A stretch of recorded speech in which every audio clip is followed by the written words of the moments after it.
Danish authorities assessed on Friday that Russia is conducting hybrid warfare against NATO and the West. This assessment comes after multiple drone sightings over airports have occurred across Denmark and in Germany, as well as military incursions in other NATO member states. But authorities have not commented on whether the drone sightings have any connection to Russia.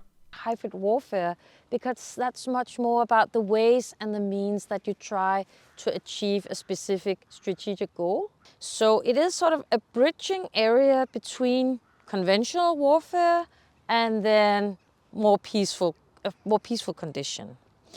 According to the 5-page assessment, the Danish Defence Intelligence Service classifies the threat of sabotage against the military as high, with destructive cyber attacks rated at medium and the threat of military provocations in other NATO member states as high.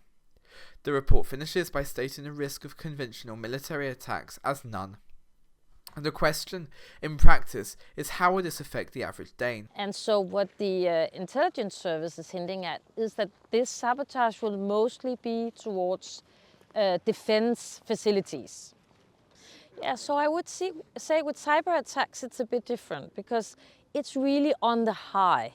And it's both a part of hybrid warfare, but it also is a lot of other actors. Very, very high level of ransomware attacks in Denmark, and not all of these are part of some hybrid warfare strategy or campaign, but some could be. Beyond sabotage and cyber attacks, there is cognitive warfare. What impact would disinformation have on Denmark?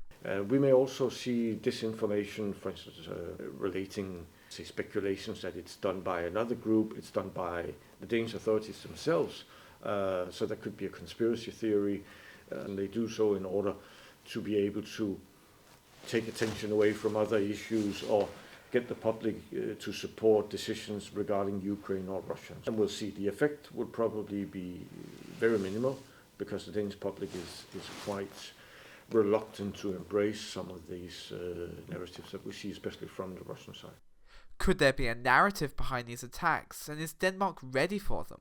No, I don't believe that Denmark is sufficiently prepared to handle these unconventional attacks. And the gain is, of course, to create panic, mistrust, and show the lack of unity. It's also a test bed because you get to train to fly drones across NATO borders, see how it works, in case of an attack in the future.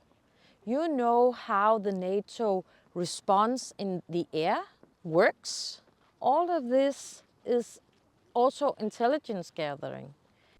Have the recent escalations by Russia changed how Danes feel about crisis? I think it is as expected. If you haven't foreseen Russia being present, I think you have been taking it a bit too lightly. Even without the risk of conventional warfare, Denmark is taking the hybrid threats from Russia very seriously. That was Haynes, Copenhagen, Denmark, for Youth Journalism International.